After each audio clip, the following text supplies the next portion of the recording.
हरियाणा में विधानसभा चुनाव को लेकर अब रणनीतियां बननी शुरू हो गई हैं।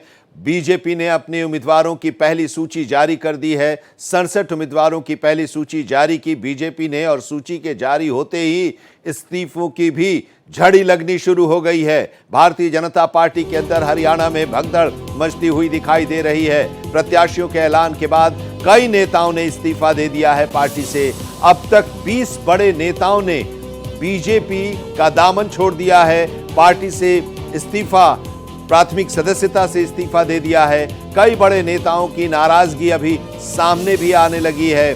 टिकट बंटवारे में नाराजगी को लेकर लोग काफी गुस्से में हैं। 67 उम्मीदवारों की पहली सूची भारतीय जनता पार्टी ने जारी की है। 90 में से 67 उम्मीदवारों की पहली सूची बीजेपी ने जारी की है और पहली सूची के जारी होने के साथ ही 20 बड़े नेताओं की नाराजगी भी सामने आई और पार्टी से इन लोगों ने अपना इस्तीफा सौंप दिया है। और अब इनमें से कई ऐसे हैं जिन्होंने पार्टी के खिलाफ चुनाव लड़ने का भी ऐलान कर दिया है। कुछ लोग कांग्रेस में भी शामिल हुए हैं और उम्मीद ये की जा रही है कि कांग्रेस के टिकट पर वो चुनाव लड़ सकते हैं। तो बीजेपी में इस वक्त भगदड़ मची हुई है। उम्मीदवारों के नामों का ऐलान होने के साथ ही बीजेपी के लोग जो चुनाव लड़ना चाह रहे थे, टिकट की आस लगाए बैठे थे और उन्हें टिकट नहीं मिली, तो ऐसे में अब वो पार्टी से अलग होकर बगावत का झंडा इन लोगों ने उठा लिया है। भारतीय जनता पार्टी के लिए ये एक मुश्किल का दौर भी है। हालांकि पार्टी, अब कोई भी पार्टी जब अपने उम्मीदवारों के नामों का ऐलान करती है तो नाराजगी जाहिर होती है, नाराजगी सामने आती है और लोग पार्टी से अपने आप को अलग कर लेते हैं। कुछ लोग बगावत कर चुनाव भी लड़ते हैं। तो भारतीय जनता पार्टी में पहली सूची आने के बाद ये देखने को मिल रहा है। 20 बड़े ऐसे नेता हैं जिनका टिकट कट गया है या फिर वो टिकट की आस लगाए हुए बैठे थे और उनको टिकट नहीं मिला और ऐसे में उनकी नाराजगी देखने को मिली है। बीजेपी हरियाणा की बात हम कर रहे हैं, जहां पर अफरा तफरी की स्थिति है। अब तक 20 नेताओं ने इस्तीफा दिया है, पार्टी से अपने आप को अलग कर लिया है। बागी, अब सवाल यह है कि जो बागी हुए हैं, जिन लोगों ने बगावत का झंडा उठाया है, अब वो क्या चुनाव में भारतीय जनता पार्टी को नुकसान पहुंचा सकते हैं? क्या बागी बिगाड़ेंगे चुनाव में काम? पार्टी में और भी नेता नाराज हैं। अब उनकी नाराजगी भी धीरे धीरे सामने अब आने लगी है। 20 नेताओं ने तो खुलेआम अपनी नाराजगी का इजहार कर दिया और अब उन्होंने पार्टी से अपने आप को अलग भी कर लिया, इस्तीफा भी दे दिया है। तो हरियाणा बीजेपी में इस्तीफों की झड़ी लग गई है। प्रत्याशियों के ऐलान के बाद कई नेताओं ने अपना इस्तीफा सौंप दिया है। अब तक 20 बड़े नेताओं ने पार्टी का दामन छोड़ दिया है। पार्टी की प्राथमिक सदस्यता से इस्तीफा दे दिया, पद से इस्तीफा दे दिया, अपने को अलग कर लिया।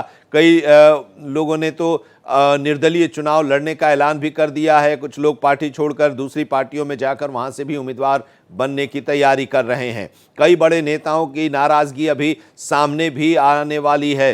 अभी 67 उम्मीदवारों के नामों का जो ऐलान हुआ है पहली सूची में, उसके बाद नाराजगी का दौर शुरू हो गया है भारतीय जनता पार्टी में। 10 साल बीजेपी हरियाणा में सत्ता में रही है और यह हैट्रिक का चांस है। हालांकि इस नाराजगी को दूर करने के लिए, मतदाताओं की नाराजगी को दूर करने के लिए भारतीय जनता पार्टी ने चुनाव से ठीक पहले मुख्यमंत्री बदल दिया। मनोहर लाल खट्टर को केंद्र में लेकर चले आई बीजेपी और वहां पर नायब सिंह सैनी को नायब सिंह सैनी को मुख्यमंत्री बना दिया। टिकट बंटवारे को लेकर एक लंबी बैठक भी चली, स्क्रीनिंग कमेटी की बैठक हुई, नामों पर विचार किया गया और उसके बाद केंद्रीय चुनाव समिति ने उन नामों पर मुहर लगाई। और फिर जब नाम सामने आए, जब पहली सूची 67 उम्मीदवारों की जारी की गई भारतीय जनता पार्टी की तरफ से, तब नाराजगी भी सामने आई। कुछ सिटिंग एमएलएज की भी टिकट कटने की वजह से वो भी नाराज हैं और उन्होंने भी पार्टी छोड़ दिया है। लक्ष्मण नापा सबसे पहले सामने आए, जिन्होंने रतिया से टिकट कटने के बाद अपनी नाराजगी का इजहार किया और पार्टी छोड़ दी। कांग्रेस में वो शामिल हो गए हैं, विधायक हैं, सिटिंग एमएलए हैं और उसके बाद से करीब 20 लोग अभी हैं जो खुलकर अपनी नाराजगी का उन लोगों ने इजहार किया है। वहीं टिकट बंटवारे को लेकर बीजेपी नेताओं की नाराजगी खुलकर सामने आने लगी है। तस्वीर हम आपको दिखा रहे हैं। तस्वीर देखिए, जब सीएम नायब सिंह सैनी ने ओबीसी मोर्चा के उपाध्यक्ष कर्णदेव कंबोज से हाथ मिलाने के लिए आगे बढ़े तो नाराज कंबोज हाथ जोड़ते दिखाई दिए और हाथ जोड़कर वो बाहर निकल गए। ये हैं कंबोज, कर्णराज कंबोज, जो कि ओबीसी मोर्चा के उपाध्यक्ष हैं और इनको टिकट नहीं मिला है, श्याम सिंह राणा को टिकट मिला है और उसकी वजह से ये नाराज हैं। मोहित शुक्ला हमारे संवाददाता इस वक्त हमारे साथ जुड़े हुए हैं। हरियाणा में हैट्रिक की पारी है भारतीय जनता पार्टी की, लगातार तीसरी बार चुनाव जीतकर सरकार बनाने की तैयारी और उसको लेकर पूरी रणनीति भारतीय जनता पार्टी बना रही है। 67 उम्मीदवारों की सूची जारी होने के साथ ही बीजेपी के अंदर भगदड़ मच गई है। बड़े नेता पार्टी छोड़ रहे हैं जो कि टिकट की आस लगाए बैठे थे और उन्हें टिकट नहीं मिला। क्या स्थिति है अभी वहां पर? मनाने की प्रक्रिया भी चल रही है क्या?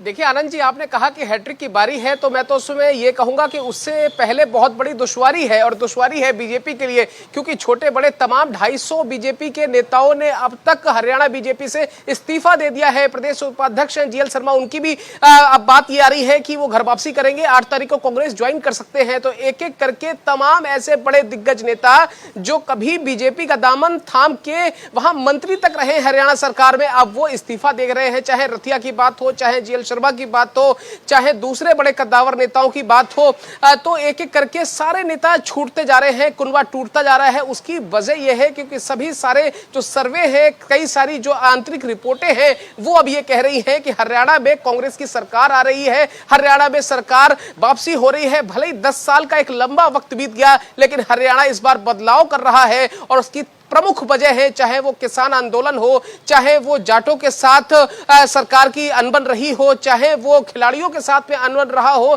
तमाम ऐसी चीजें हैं, चाहे वो हुड्डा परिवार में खासतौर पर दीपेंद्र हुड्डा की वहां पर रैली हो, तमाम ऐसी चीज है जो कांग्रेस के पक्ष में अब माहौल बनाते हुए दिख रही है। और आप एक बात समझिए, जो बीजेपी ने 67 लोगों की लिस्ट जारी की है, उम्मीदवारों की लिस्ट जारी की है, उसमें 2 सिटिंग मंत्री, 9 विधायक, तमाम ऐसे लोग हैं जिनके टिकट काट दिए गए, 25 से ज्यादा नए चेहरों को वहां पर उतारा गया है। तो आप एक बात समझिए, 30% से ज्यादा अगर टिकट काट दिए जाए किसी पार्टी में, तो फिर आंतरिक गुटबाजी खुल के सामने आती है। और यही वजह है कि एक एक करके तमाम बड़े बीजेपी के कद्दावर नेता अब बीजेपी का दामन छोड़ रहे हैं और कांग्रेस का हाथ थाम रहे हैं। और अभी आप देखिए 11:30 बजे, यानी कि अब से कुछ देर बाद कांग्रेस में बड़ी ज्वाइनिंग होनी है। उसके बाद सुना यह जा रहा है कि 8 तारीख को जीएल शर्मा भी ज्वाइन करेंगे। तो एक एक करके लगातार ये क्रम है और यही वजह है कि अब कांग्रेस के सामने भी बहुत बड़ी मुश्किल आन पड़ी है। कांग्रेस ने 66 उम्मीदवारों के नाम फाइनल तो कर लिए, लेकिन अभी तक सीट वो नहीं दे पा रहे हैं, टिकट बंटवारा नहीं कर पा रहे हैं, क्योंकि कई सारे ऐसे दिग्गज नेता हैं जो बीजेपी से कांग्रेस की तरफ आते हुए दिखाई पड़ रहे हैं। तो इसलिए कांग्रेस के लिए भी अभी होल्ड वाली प्रक्रिया चल रही है। 5 बजे सीसी की मीटिंग होनी है, 5 बजे सीसी की मीटिंग में आखिरी फैसला लिया जाएगा। उसके बाद आप देखिए कांग्रेस की भी लिस्ट आपको देर सवेर आती हुई दिख जाएगी। ठीक है, आपसे कांग्रेस के बारे में भी हम बात करेंगे। कांग्रेस की लिस्ट भी आने वाली है और भारतीय जनता पार्टी की जो पहली लिस्ट आई है उसके बाद तो वहां पर भगदड़ मची है। अब देखना यह है कि बीजेपी उन लोगों को मनाने में कितना सफल हो पा रही है। और यहां तक कि कुरुक्षेत्र से सांसद नवीन जिंदल की मां भी नाराज हैं और उन्होंने भी निर्दलीय उम्मीदवार के तौर पर चुनाव लड़ने का ऐलान कर दिया है। तो अब ये मुश्किलें बीजेपी के लिए बढ़ती जा रही हैं। आप कांग्रेस के बारे में बता रहे थे, कांग्रेस के उम्मीदवारों के नामों की सूची का इंतजार है। क्या कांग्रेस अपनी सूची जारी कर देगी आम आदमी पार्टी से गठबंधन के फैसला लेने से पहले, या इंतजार करेगी? देखिए, जो सोर्सेस हैं उन्होंने मुझे साफ तौर पर बताया कि 5-6 तारीख के आसपास कांग्रेस को अपनी लिस्ट जारी करनी है। लेकिन ये जो लगातार बीजेपी में, यानी कि भासे भाजपा और भासे भगदड़, तो जो भाजपा के अंदर भगदड़ बची हुई है, कासे कांग्रेस और कासे कुनवा, और जो कांग्रेस का कुनवा लगातार बढ़ रहा है, उसको देखते हुए कांग्रेस आला कमान भी इस बात को समझता है कि जो लोग बाहर से आ रहे हैं उनको भी एकोमोडेट करना है। यही वजह है कि इतनी लेट लतीफी हो रही है। 24 सीटें लगभग ऐसी हैं जिनके लिए एक सब कमेटी बना दी गई है। उसमें भी अब ये हो रहा है कि जो शैलजा ग्रुप है या जो रणदीप सुरजेवाला का ग्रुप है, वो अपनी एक एक सीटों पर अपने प्रत्याशी, अपने कैंडिडेट की उन्होंने नामों की लिस्ट एक दी है। तो उस पर भी अभी मंथन चल रहा है, इसलिए थोड़ी सी लेट लतीफी जरूर है। लेकिन सूत्र ये बता रहे हैं कांग्रेस की जो लिस्ट होगी वो सधी हुई लिस्ट होगी और कोशिश कांग्रेस की ये है कि सभी जिताऊ कैंडिडेट को टिकट दिए जाए। और खासतौर पर कांग्रेस अपने तमाम ऐसे विधायक जो पिछली मर्तबा कुछ वोटों से हार गए या फिर जो लगातार कांग्रेस के लिए मेहनत कर रहे हैं, जिन्होंने कैडर को खड़ा कर ठीक है, आप हमारे साथ बने रहिए। हम लोग हरियाणा के बारे में बात कर रहे हैं, हरियाणा के लिहाज से बात कर रहे हैं, और इस बीच एक बड़ी खबर यह आ रही है विनेश फोगाट और बजरंग के लिहाज से कि कांग्रेस में शामिल होंगे और उसके बाद फिर इन्हें टिकट भी दिया जाएगा, इन्हें उम्मीदवार भी बनाया जाएगा।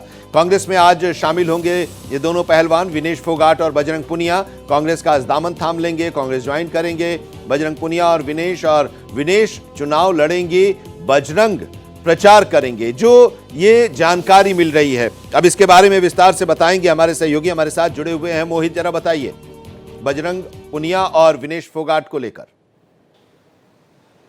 बिल्कुल, ये लगातार ये जो जानकारी है जो आप अपने दर्शकों को बता रहे हैं वो बिल्कुल सही जानकारी है, और विनेश फोगाट और बजरंग पुनिया को लेकर लगातार सरगर्मियां थी, सियासी चर्चाएं बहुत तेजी से सियासी गलियारों में ये चर्चाएं थी कि वो शामिल होंगे, और अब लगभग इन सारी चीजों से विराम लग गया है, इन पर इनसे पर्दा हट गया है, क्योंकि केसी वेणुगोपाल से उनकी मुलाकात हुई बीते दिनों में, उससे पहले राहुल गांधी से उनकी मुलाकात हुई। तो अब यह है कि बजरंग पुनिया को संगठन में कोई पद दिया जाएगा, जिससे खासतौर पर वो सभी जो कांग्रेस के दिग्गज, जहां पर जाट बाहुल्य जो इलाके हैं, जो खासतौर पर खेत खलियान और खिलाड़ियों वाले इलाके हैं, वहां पर वो संगठन का काम संभालेंगे, मजबूती देंगे, प्रचार की कमान संभालेंगे। तो वहीं दूसरी तरफ विनेश फोगाट को टिकट दिया जा सकता है, और अब यह खबर है कि उनको जुलाना से ही चुनाव लाया जाएगा, यही वजह है। और आप एक बात समझिए, हमने देखा डे वन से, जब से विनेश फोगाट जंतर मंतर पर प्रदर्शन कर रही थी, उसके बाद हमने तमाम वो घटनाक्रम देखा। उसके बाद हमने देखा कि पेरिस में जब वो मेडल का वक्त हो या फिर जब उनकी वतन वापसी हो, हर समय दीपेंद्र हुड्डा उनके साथ साए की तरह खड़े रहे,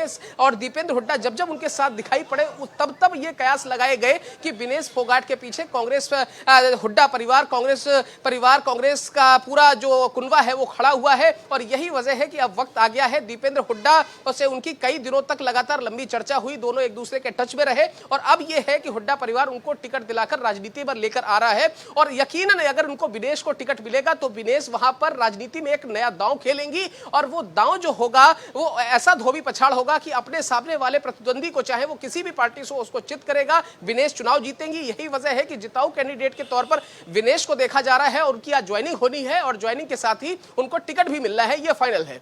टिकट भी मिलना है और कांग्रेस के पहली सूची का इंतजार हो रहा है। लेकिन इस बीच ये माना जा रहा था कि भारतीय जनता पार्टी ने कांग्रेस के ऊपर एक मनोवैज्ञानिक दबाव डाल दिया, अपने कांग्रेस के अभी उम्मीदवारों के या उसके गठबंधन का फैसला नहीं हो पाया, और कांग्रेस बीजेपी ने अपनी सूची जारी कर दी। लेकिन अब ये लगता है कि उधर ये दाव उल्टा पड़ता दिखाई दे रहा है, क्योंकि ये होता है कि जब टिकट अनाउंस होता है तो कई लोग टिकट की आस लगाए बैठते हैं, और उन्हें टिकट नहीं मिलता तो नाराज़गी भी जाहिर करते हैं, पार्टी से अलग होते हैं या दूसरी पार्टी में जाकर वहाँ से भी उम्मीदवार हो जाते हैं, बगावत करके इंडिपेंडेंट चुनाव लड़ते हैं। ये होता है, लेकिन इससे पार पाना ये एक बड़ा सवाल है। क्या भारतीय जनता पार्टी की तरफ से आपके सूत्र क्या बता रहे हैं?